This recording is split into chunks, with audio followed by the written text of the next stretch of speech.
U.S. and Israel launched strikes across Iran, including targets in the capital, Tehran. President Donald Trump announced what he called major combat operations, targeting Iranian military and government sites. Iran has already retaliated with a wave of missiles into Israel and surrounding areas. ABC's Michelle Franzen has the latest from New York.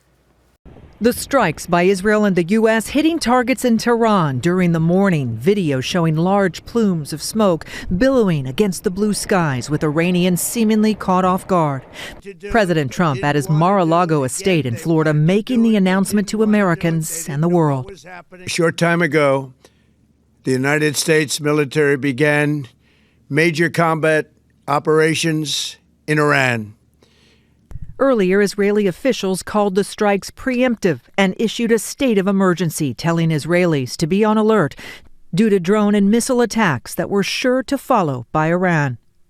ABC's Ian Pannell in Tel Aviv when alerts went out on Israel's app warning people to take shelter. There was a launch in the direction of Israel. It wasn't clear which city it was aimed at, and then literally just about a minute or so ago, the haunting sound of the air raid sirens rang out.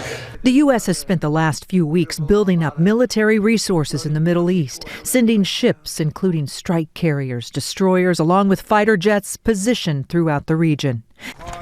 President Trump, in his address, called Iran the top sponsor of terror and called for regime change after nearly 5 decades, saying Iran will not be allowed to develop nuclear weapons.